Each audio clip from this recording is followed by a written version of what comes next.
Episódio de hoje, Pandemia do Eu Sozinho, parte 1. Boa noite, estamos aqui novamente falando sobre no Contestação Espírita.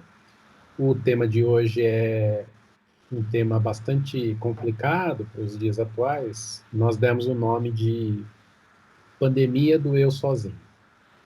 A gente vai assistir a vinheta e na volta a gente já começa com o tema.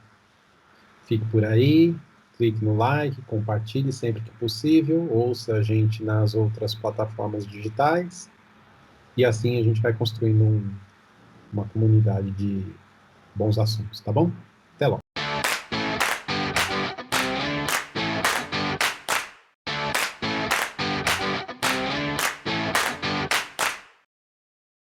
Eu trouxe esse tema porque já é algo que eu tenho pensado há bastante tempo, não decorrente da pandemia, mas também por causa dela.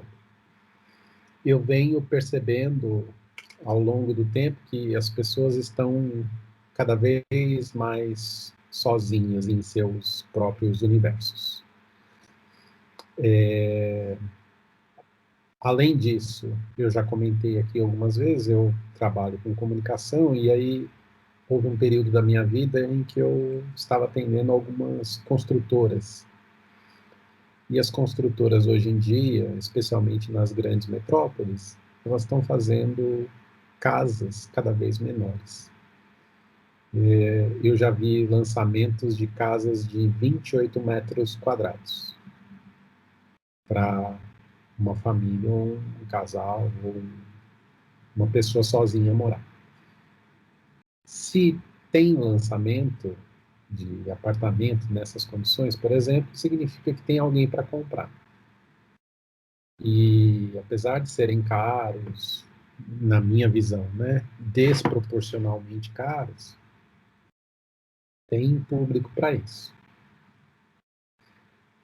Outra característica que me fez olhar para isso foi porque eu tenho acompanhado algumas notícias e esta semana na revista Você S.A., por coincidência, saiu uma publicação falando sobre as doenças do mundo, especialmente no mundo corporativo e tal. Aí eu vou dar alguns dados aqui, que eu puxei dessa matéria.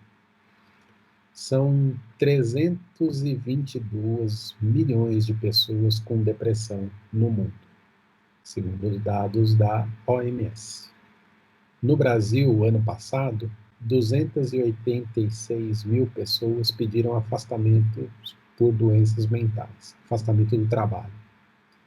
É quase pouco mais de 1% da população, se eu não me engano. 210, não, é 0,1% da população. Né? Ano passado, teve 290 mil pessoas aposentadas por invalidez decorrentes também das doenças mentais. E 8% da população brasileira atualmente desenvolveu algum transtorno de ansiedade. Todo 18,6 milhões de pessoas. E aí eu gostaria de começar a rodada com cada um de vocês dando a sua opinião, e depois a gente vai entrar nos porquês, mas eu gostaria de saber, primeiramente, se vocês percebem essa característica que as pessoas, mesmo vivendo em círculos familiares e tal, se elas estão mesmo cada vez mais sozinhas. Sem querer ser profissional, eu queria mais levar num bate-bola, assim, até a gente colocar a visão espírita da coisa. Se alguém quiser começar, fique à vontade. Eu posso começar. Cara, eu sou suspeito desse tema, porque tudo leva a crer que eu tenho aquela famosa, você não citou, mas se enquadra, aquela síndrome do burnout. Também está afetando, assim, cara, eu acho que eu tenho, eu estava comentando, inclusive, antes de começar aqui o programa, comentando com vocês, que teve um dia, a Cláudia comentando com o Alexandre hoje, pesado no serviço, eu comentei, né, em off, né, antes de a gente entrar aí na gravação, eu fiquei um dia 20 horas, né, simplesmente acordado, assim, não fiquei 20 horas olhando para o teto, fiquei 20 horas, sim, sem parar. E isso, acho que essa pandemia aí do eu sozinho, acho que é um pouco reflexo disso também. Tá? Dessa corrida maluca, esse mundo corporativo, toda essa conjuntura que hoje em dia faz com que a gente, não sei, do mesmo modo que a internet nos une, por exemplo, como agora, também isola. É muito simples você estar em qualquer canto do planeta desacompanhado e conseguir se conectar e como agora, estamos aí tirando você, Sidney e a Carla que estão na mesma cidade, a Cláudia está quase chegando no Rio de Janeiro e eu estou aqui um pouquinho, estou em Minas No Gerais. centro. No centro, quase chegando em Minas Gerais. Então, e aí? Estamos aqui nesse exato momento. Cada um no seu quadrado, literalmente. Tá? Então, nesse ponto, acho que a internet tem, assim, vou dizer que é a grande vilã, mas tem sim uma grande parcela aí de influência, não vou dizer nem culpa nem nada, mas uma grande influência nessa conjuntura. Então, eu acredito que a gente está cada vez mais distante por conta da tecnologia, né? É tanto que algumas pessoas, elas vivem tanto nesse mundo tecnológico que elas acabam confundindo agora a vida real com a vida virtual. Está tendo esse transtorno também, de distorção da realidade, né? E que a gente não tem educação, né, gente? Surgem as coisas e a gente não é educado para usar aquilo. E ainda porque a gente ainda é muito escravo da matéria. Então, tudo que é novidade, a gente se deixa dominar pelaquela novidade. A gente não para, pensa as vantagens daquilo, as desvantagens daquilo, e a gente vai para emoção, para usar toda essa tecnologia que está chegando para a gente, né? Igual agora a gente está falando de nós estarmos aqui, né? Até a gente chegar, começar a usar o Zoom, começar a usar o Meet, a gente também tem uma certa dificuldade. E se a gente não tomar cuidado, a gente quer viver só disso, porque acaba criando também uma zona de conforto, né? A gente já tem tendência a ter uma zona, a entrar numa zona de conforto. E aí a tecnologia, ela não nos dá esse conforto de você ser o que você quer, né? A internet não interagir com o mundo, né? E aí a gente vai ficando cada vez mais introspectivo, é isso que eu percebo. Os próprios jogos, cada quarto, conversa com os amigos pela internet, aí na vida real, às vezes tem dificuldade de se comunicar, de se encontrar, você está cada vez mais distante. Então, essa questão da pandemia, eu acho que ela veio acordar a gente para isso. Ela só intensificou uma coisa que já estava acontecendo. A gente tinha que sair para trabalhar, tinha que se encontrar com as pessoas, às vezes por uma obrigação, não pelo prazer de estar junto.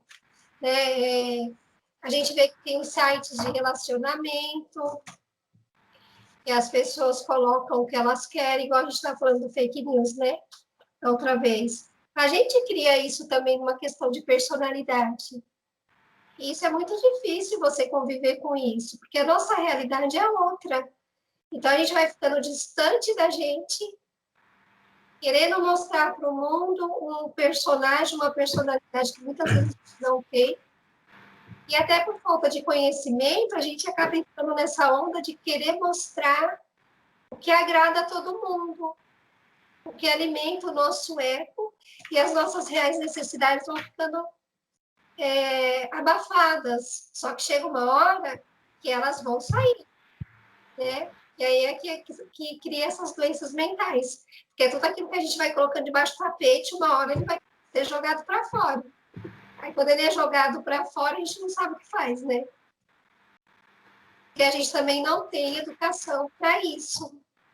E aí eu acho que todos esses conflitos que a gente está vivendo é para a gente olhar mesmo, olhar para isso, porque são criações nossas. E aí, a gente está aí com a bagunça na mão, né, para a gente poder organizar. Mas se a gente continuar fugindo dessa fuga psicológica, dessa fuga do eu, a gente não vai demorar bastante tempo para a gente arrumar a nossa casa mental aí. E vão aparecer muitas doenças, né? E vão aparecer também muitas pessoas que se utilizam disso para ganhar dinheiro, né? E divulgam muito essa parte para poder se beneficiar. Eu já passei por uma situação onde, opcionalmente, os pais resolveram não mandar os filhos para a escola, considerando que a educação dada na escola não seria de qualidade o suficiente para aquela criança. Sem julgar o mérito, se está certo ou está errado, na minha cabeça, a primeira coisa que eu pensei foi o seguinte: nossa, mas essa criança não vai crescer sem habilidade social. Porque, para mim, o grande efeito escolar, pelo menos no meu pensamento, é promover essa habilidade social, já que as famílias estão nascendo cada vez menores e praticamente não existe convívio com outras crianças mais. Não existe mais convívio com primo, por exemplo, né? Que era uma coisa muito comum na nossa geração. Então, você já não tem mais os primos, já não tem irmãos. E aí você vai abdicar do convívio escolar também, e aí você vai criando humanos cada vez mais problemáticos, né? Vocês que têm filhos, vocês concordam com essa linha de pensamento? Ou já viram alguma coisa assim?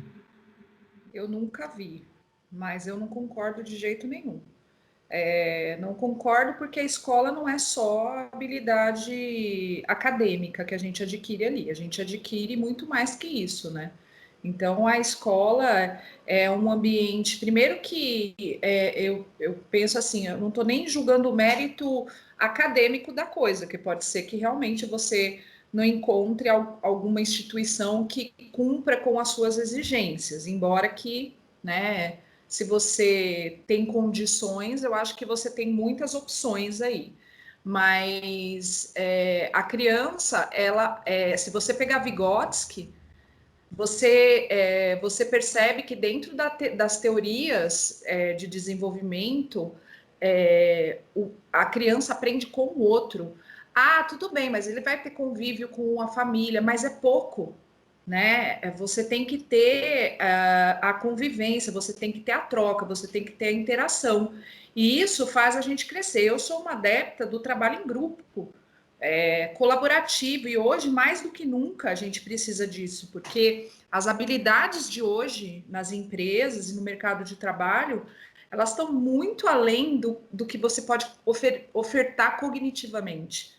Elas precisam das suas habilidades socioemocionais, e o socioemocional está diretamente ligada à questão do convívio. E a escola é um lugar incrível, gente. O chão da escola é de um aprendizado imensurável. Então, assim, você privar uma criança de ter esse convívio, eu acho que chega a ser uma crueldade.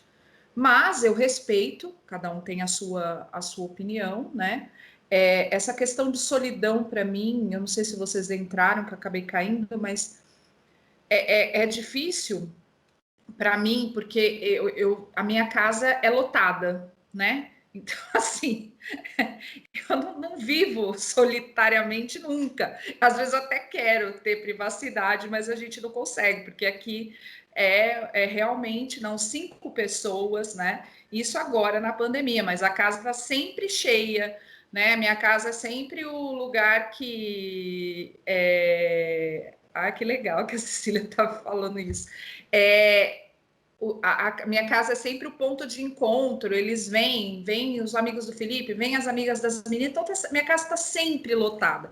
E essa coisa que o Sidney fala do convívio com o primo e tudo mais, é uma coisa que eu faço muita questão mesmo.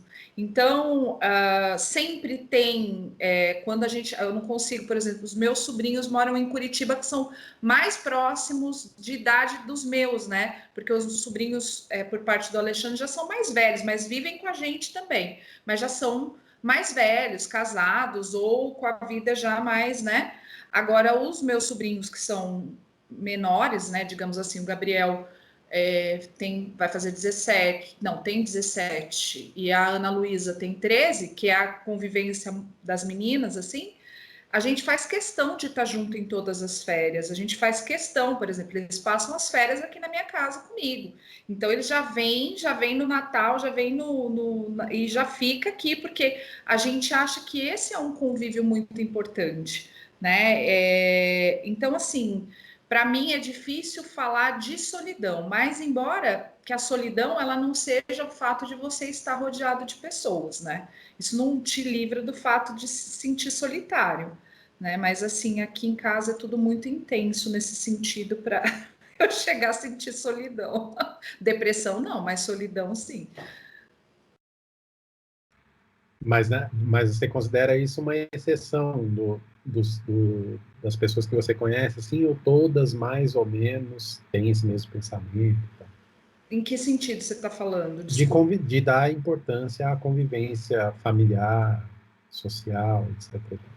Sim, eu penso que assim, no meio em que eu vivo, a minha família é muito assim, de dar essa importância, né?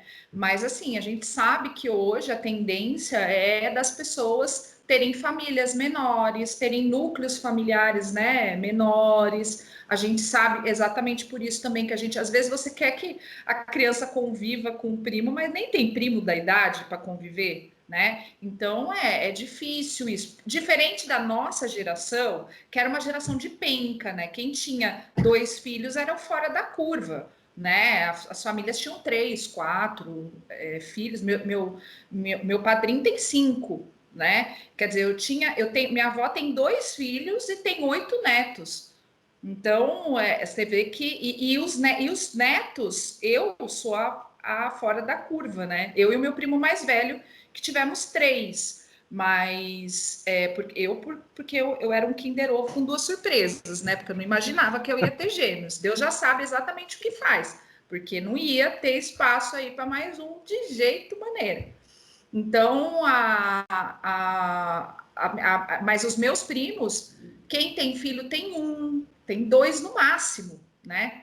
Então, assim, eu acho que cada vez mais as famílias são menores, as pessoas estão ficando cada vez em núcleos familiares menores. Agora, eu não sei dizer, eu não sei mensurar se isso é de todas as famílias. Eu acho que eu caio um pouco naquilo que a Carla sempre fala, da nossa condição de conviver, sabe?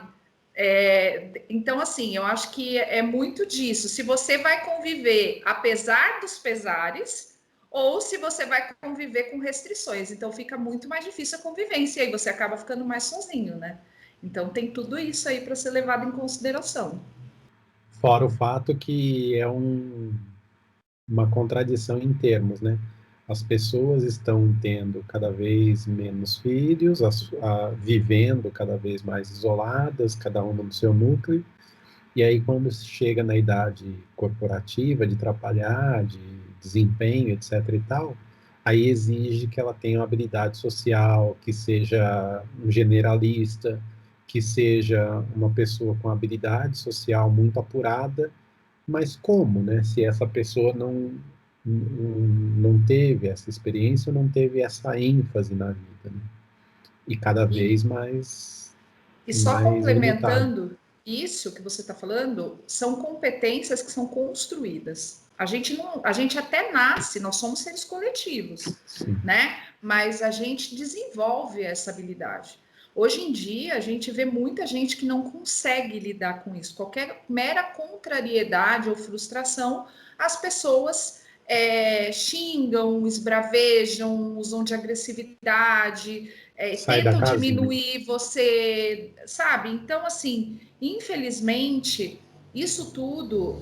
E assim, sabe o que acontece também? Eu acho que é uma coisa que é interessante trazer para a discussão. Eu acho que hoje, com essa coisa dos rótulos, né? Por exemplo, a qualquer criança, eu sou total. Olha, eu sou especialista em educação inclusiva. Eu sou super aberta para a diversidade, mas eu detesto diagnóstico, porque diagnóstico é um carimbo, entendeu? Que você leva para sempre. E tem muita gente que gosta desse carimbo e se faz uso desse carimbo. Então, assim, por exemplo, qualquer criança hoje que tenha dificuldade de interação, a gente chama de autista, não é por aí. Entendeu? Então a gente tem que tomar muito cuidado hoje nessa questão educacional, psicológica e até de como pai e mãe, que eu vejo muito isso, de pai e mãe escondendo a falta de educação, a falta de respeito, a falta de pulso, né? E de hierarquia, não no sentido autoritário da coisa, mas a criança tem que entender que ela tem sim pessoas que são mais velhas, que são adultas e que precisam orientá-la. Ela não manda na casa. A gente vê hoje criança de 5 anos que comanda a casa, enfim, né? E os pais se usando disso, né? A gente viu exemplos aí de pessoas famosas que fazem a maior feiura, cospe até na cara da mãe e a mãe acha engraçado. E não é isso, gente.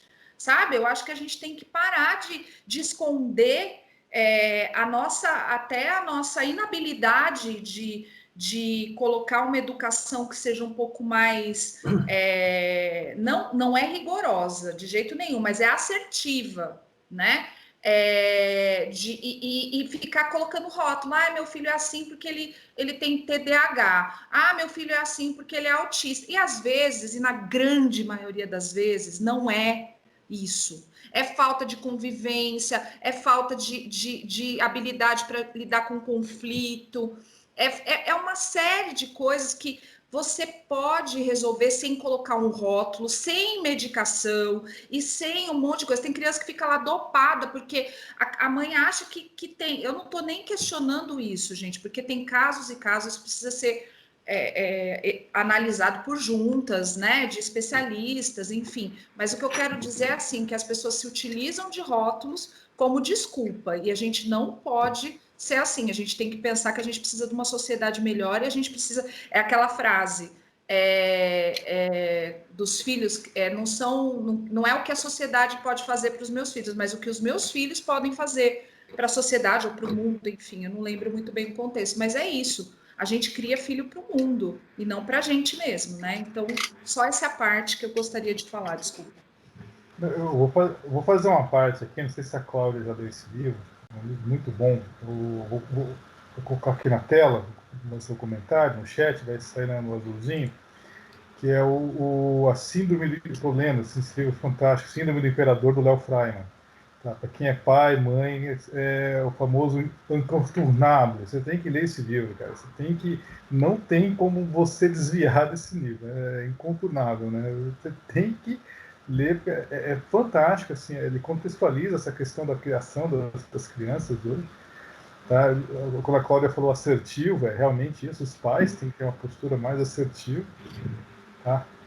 E é o que eu falo às vezes lá para os meus alunos. Tá? Eu tento ser aquele professor que é o mais difícil. Tá? O fácil é você ser o professor bonzinho, super fácil você ser o professor bonzinho, super fácil você ser o professor sacana. O mais difícil é você ser o professor justo. Tá? Esse é o mais difícil.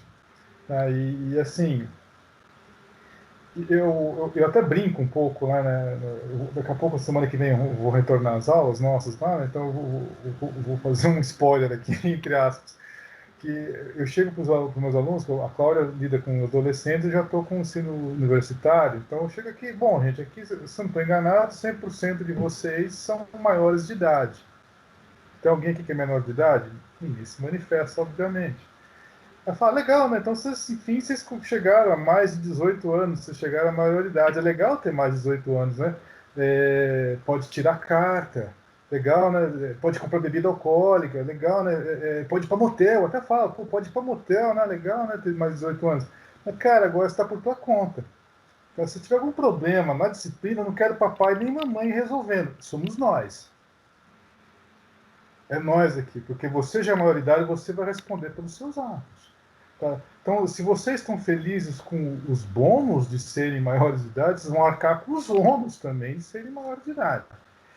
Eu não sei se quem tem a devida maturidade, né, porque né, papel aceita qualquer coisa, inclusive certidão de nascimento aceita qualquer data, né? Eu não sei quem ali está com mais de 18 que percebe a profundidade desse meu discurso. Acho que a grande maioria não. Um outro exemplo que eu estou lembrando aqui agora, que é assim, eu falei, uma vez eu cheguei numa disciplina, no primeiro dia de aula também, eu falei assim, galera, meu sonho de consumo, com relação à avaliação, é chegar um belo dia aqui na sala de aula, pegar a prova, tá, distribuir para vocês aí, todos maiores de idade, distribuir para vocês a prova, fazer uma leitura, se alguém tiver alguma dúvida, alguma colocação, a gente já resolve aqui agora, e virar as costas e ir embora. É assim, porque no ITA era assim. Eu passei pelo ITA, no ITA era assim, o professor chegava, entregava a prova para a gente e falava, olha, inclusive o reitor fez isso, o reitor chegou, aplicou a prova para a gente e falou, olha, gente, teoricamente eu tinha que estar aqui dando aula para vocês, como é prova, eu vou lá para o meu gabinete e vou despachar. Eu tenho um monte de coisa para despachar enquanto reitor, mas vocês fiquem à vontade, a hora que vocês quiserem, nem precisa se anunciar, porque esse é o meu horário com vocês. Teoricamente, eu tenho que me dedicar a vocês. Vocês podem entrar lá no meu gabinete e tirar dúvida que vocês precisarem da prova. Estou à disposição. Virou as costas e fui embora. Aí tinha um pessoal que era de fora, que não estava no esquema ainda, começou a cochichar, a conversar, até os próprios alunos falaram, deu, silêncio, nós estamos fazendo prova. Ou seja, teve aquela coisa assim adulta, né? De falar, não, galera, não estou interessado na nota, estou interessado em meu conhecimento. E fechei o meu discurso com isso. Aí, obviamente, também engraçadinho lá na sala. Eu falei, professor, então quer dizer que vai ser assim? Que legal, né? Ou seja, você viu que era um deboche, era um sarcasmo, tipo assim, legal, nós vamos colar feito uns loucos aqui. E a sala percebeu e deu aquela gargalhada. Então, ali, sereno, calmo, só esperando a poeira sentar, acabaram as risadinhas. Eu falei, justamente por essa atitude que vocês tiveram agora, que não vai ser assim. Aí ficou aquele silêncio. Então, assim, se perde as habilidades. Então, esse lance de não conviver com as crianças, isso é um tiro no pé. Tá? Porque a maturidade vem daí. Senão você cria, assim, eu não li todo o livro estou lendo ainda o livro do Feynman, enfim, mas estou assim, cada página você para 20 minutos para ler, para processar. Porque não é só o que está escrito ali, é muito mais, o livro é muito mais denso do que o conjunto de palavras que ali estão impressas. Então, assim, eu deixo a leitura para vocês, já passei no vídeo, aí depois nos comentários eu deixo. A Síndrome do Imperador, Léo Freiman, assim, para quem tem filho, filha, quem é pai, mãe, é indispensável, é incontornável mesmo, tem que ler.